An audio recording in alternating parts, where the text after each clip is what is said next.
Alrighty, y'all, welcome back to another tutorial, and in this one we are going to be talking about Ethereum accounts. So question number one, what is an Ethereum account? An Ethereum account is an entity with an Ether balance, as you can see right here in my beautiful diagram, and it also can send transactions. Now, on top of that, every account in the Ethereum network also has an address, and this is basically the account identifier. So you can kind of think of it similar to an email address where whenever you want to send someone Ether, you are going to be sending it to their address. Now on the Ethereum network, there are actually two different types of accounts. And the first one is an externally owned account. And you may see this abbreviated as EOA. These are accounts that are controlled by individuals through the use of a private key. And we'll be getting into the details of private keys and public keys a little bit later on. But for right now, we just want to focus on the two different types of accounts. So again, that's externally owned accounts, which are controlled by individuals. And the other one, as we can see over here, are contract accounts.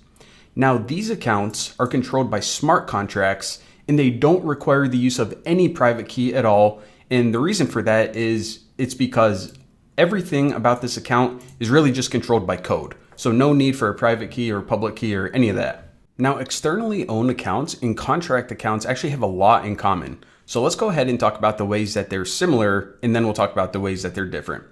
So if you can't tell by this beautiful diagram, first, you can see that they both have an address. So every single account on the Ethereum network does have an address, basically the identifier for that account. They also both contain an Ether balance. And as you see right here in the little asset section, both types of accounts can send, receive, and hold not only digital assets, but as we can see from this balance, Ether as well. Now, some other interesting things about both of these accounts is that both of these can send transactions to the Ethereum network, and they can both interact with smart contracts. Pretty interesting. So now let's get into the differences. So externally owned accounts, one thing that makes them different from contract accounts is that EOAs, or externally owned accounts, are free to create. Anyone can go ahead and create really as many as you want for free at any time. And another thing is that they can initiate network transactions. All right, pretty interesting. So what about these contract accounts right here?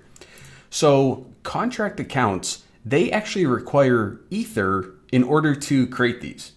So why do these ones require Ether and these ones don't?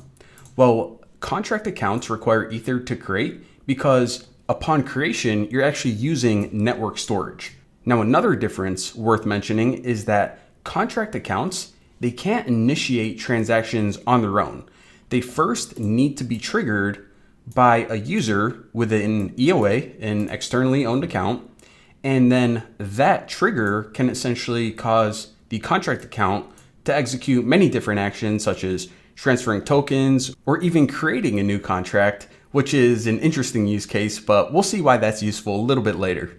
Now, some other quick points to mention is that transactions between two externally owned accounts, they can only ever be for the transfer of Ether or tokens. In other words, those digital assets. You can't really do anything else whenever you're sending a transaction between two externally owned accounts.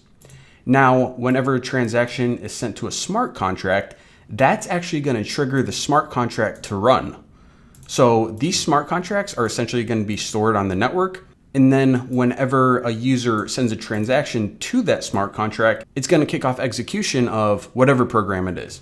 All right, so now let's go ahead and take a closer look at this private key, public key. What's all this about? So whenever you have an externally owned account, that account is controlled by a key pair. Now, a key pair consists of a private key and a public key. Now, whenever you download an Ethereum wallet and you create a new account, the app in the background is just going to automatically create these key pairs for you. And most apps don't even show these to the users because, well, to be honest, there's really never a need for the user to interact with these directly. But as developers, it is useful for us to know what's going on behind the scenes. So that's why we're taking a video and learning a little bit more about them. But either way, getting back to this, The private key right here, this gives you control over your entire account. So rule number one is never share your private key with anyone. Now, without getting too deep into the cryptography behind everything, let me just give you a real brief overview of how these transactions and private keys and public keys all work together. So whenever you want to send Ether to someone else, you're essentially going to create something called a transaction. And that transaction is going to say, we'll just say in layman's terms, hey, I want to transfer Ether to someone else. Now, whenever you do that, your app is going to use your private key, and it's going to create something on that transaction called a digital signature. Now, the digital signature is used to prove ownership of your account. So again, you are going to create a transaction pretty much to instruct the network what you want to do, and your app is going to add a digital signature to it, which is essentially proving to the network that you do indeed own this account. Now, since other people do not have your private key, hopefully, unless someone stole it, since other people don't have it, they are not able to create the signatures needed to authorize transactions from your account. Now, with that being said, if you ever lose your private key, there's actually no way to recover your account. So unlike, a centralized account, maybe some social media, remember on the Ethereum network, there is no single corporation or government controlling this network. So there's not anyone you can phone up and be like, hey, I lost my account. Can you email me my private key or anything like that? Now, if anyone out there wants to learn more about digital signatures, I did create a tutorial about this. So if you just type in the New Boston digital signatures, I'm sure it's going to pop up. But in this video, I dive into the technicals and explain how everything works in detail. For now, I did want to leave that out of this tutorial series since, to be honest, cryptography isn't that important for Ethereum developers. And I say that because as developers, a lot of the complexity is abstracted away in our development tools and libraries. However, with all this said, it is helpful to have a basic understanding between private keys and public keys and addresses. So let's go ahead and tie everything together now that we understand the core components of this entire system. So we'll walk through it one step at a time. So you went ahead and you thought Ethereum was pretty cool. Maybe you saw a video series and decided to download an Ethereum wallet. Now, whenever you did, you downloaded it. In that wallet application, the very first thing it did whenever you wanted to create a brand new account is it generated a private key.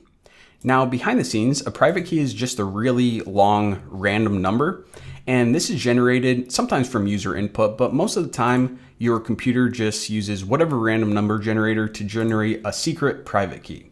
Now, in order to generate the public key, what the application is going to do is use something called elliptic curve cryptography.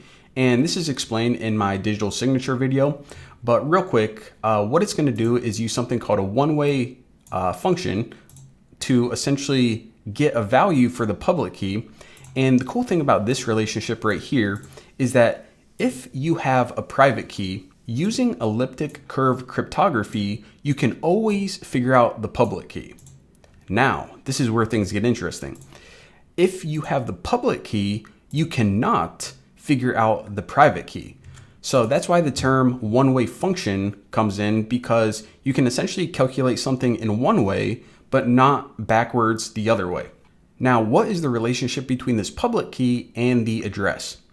So whenever you have a public key, you can generate, hold on, my arrow is freaking out now. There we go. So in order to generate the address from a public key, what you do is you essentially take the hash of this public key, and it's kind of weird, but you take the last 20 bytes of that hash and then you add a 0x to the beginning of it, and this is going to give you your address. So I know that this is kind of weird, but just to sum it up real quick, your computer or your wallet is going to generate a random private key, basically like a random password, think of it like that. Now, as long as you have this private key, you can always calculate the public key from it. And with the public key, you can calculate the address. So this is pretty much the relationship. Again, this process is done through elliptic curve cryptography, and this process is done by taking a hash of a public key and taking the last 20 bytes and then adding 0x to the end.